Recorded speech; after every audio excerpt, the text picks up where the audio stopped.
सभा चुनाव को लेकर उत्तराखंड में पांचों लोकसभा सीटों पर पहले चरण में मतदान होना है। बीजेपी ने पांचों सीटों पर अपने प्रत्याशी घोषित कर दिए हैं, लेकिन कांग्रेस की 2 सीटों पर अभी भी कश्मकश जारी है।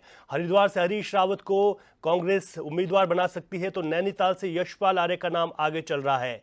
लेकिन ऐसे में जहां चुनावी तारीखों का ऐलान हो गया है, भाजपा ने पांचों सीटों पर अपने प्रत्याशियों का ऐलान कर दिया, वहीं कांग्रेस की 2 सीटें अभी भी ऐसी हैं जहां पर कश्मकश है, मंथन जारी है, बैठकों का दौर जारी है। लेकिन बावजूद इसके फाइनल प्रत्याशी घोषित अभी तक कांग्रेस नहीं कर पाई है। ये 2 सीटें हैं, हरिद्वार और नैनीताल। ऐसे में अगर कयासों की बात करें तो हरिद्वार से पूर्व मुख्यमंत्री हरीश रावत को कांग्रेस का प्रबल दावेदार माना जा रहा है, और अगर नैनीताल की बात करें तो नेता प्रतिपक्ष यशपाल आर्य पर इस बार नैनीताल में कांग्रेस दांव खेल सकती है। लेकिन जहां भाजपा पांचों सीटों पर उम्मीदवारों की घोषणा कर चुकी है, चुनावी मैदान में उतर चुकी है, जनसभाएं कर रही है और हर एक लोगों तक पहुंचने की बात कर रही है, वहीं कांग्रेस को अभी यही मालूम नहीं है कि इन 2 सीटों पर प्रत्याशी कौन होगा। तो ऐसे में चुनावी तारीखों के ऐलान होने के बाद भी कांग्रेस के अंदर कश्मकश जारी है, यानी कि अभी भी कांग्रेस के भीतर वो चीजें स्पष्ट नहीं हो पा रही हैं कि आखिर किसको टिकट दिया जा सके। क्योंकि अगर सीधे तौर पर देखा जाए तो जो सियासी समीकरण है वो ये इशारा करते हैं कि भाजपा इस वक्त भी उत्तराखंड में मजबूत स्थिति में दिखाई दे रही है। ऐसे में कांग्रेस ने भले ही 3 सीटों पर अपने प्रत्याशियों का ऐलान कर दिया, लेकिन 2 सीटों पर यह कश्मकश जारी है और न जाने कब तक ये सीटें फाइनल होंगी, क्योंकि भाजपा पांचों सीटों पर अपने उम्मीदवारों को फाइनल करके चुनावी मैदान में कूद चुकी है।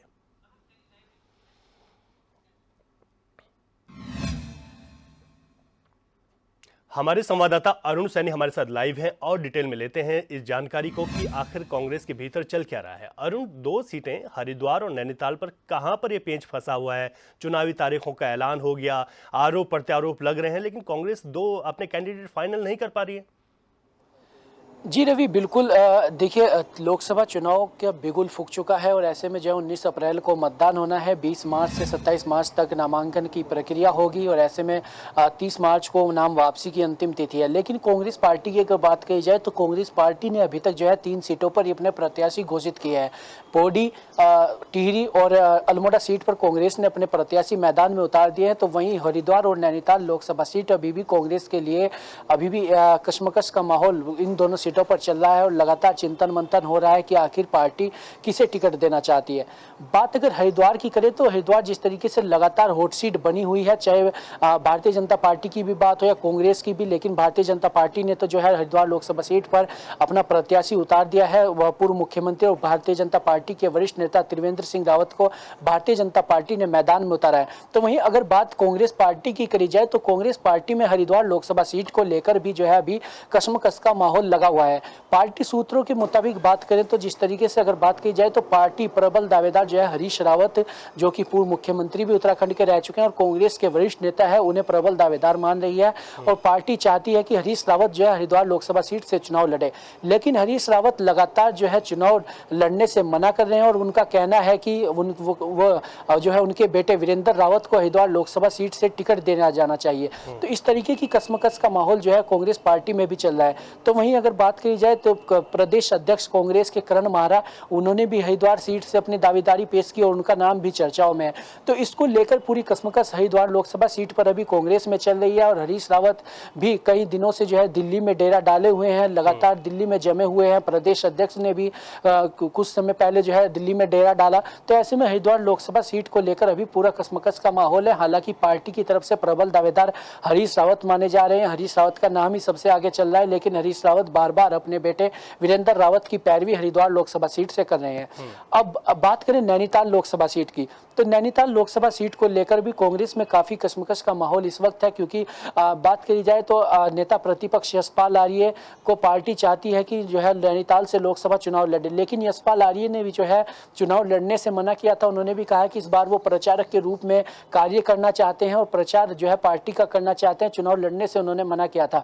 लेकिन अल्मोड़ा सीट की भी अगर बात की जाए तो अल्मोड़ा सीट से भी पार्टी यशपाल आर्य को जो है चुनाव मैदान में उतारना चाह रही थी, लेकिन यशपाल आर्य के मना करने के बाद जो है प्रदीप टमटा जो कि पूर्व में प्रत्याशी रहे हैं, उन्हें पार्टी ने अल्मोड़ा लोकसभा सीट से मैदान में उतारा है। तो अब जो है नैनीताल लोकसभा सीट को लेकर पूरा चिंतन मंथन चल रहा है। पार्टी चाहती है कि नैनीताल लोकसभा सीट से जो है यशपाल आर्य को मैदान में उतारा जाए और यशपाल आर्य जो है मजबूत कैंडिडेट नैनीताल लोकसभा सीट से माने जा रहे हैं। तो यशपाल आर्य के साथ साथ अगर बात कही जाए तो वहां से डॉक्टर रंजीत रावत भी जो है प्रबल दावेदार वहां से माने जा रहे हैं, उनका नाम भी चर्चाओं में। और विधायक जो है भुवन कापड़ी, उनका नाम भी जो है चर्चाओं में है, क्योंकि भुवन कापड़ी ने जो है मुख्यमंत्री पुष्कर सिंह धामी को खटीमा से विधानसभा का चुनाव हराया था, तो ऐसे में उनका नाम भी जो है नैनीताल लोकसभा सीट से चल रहा है।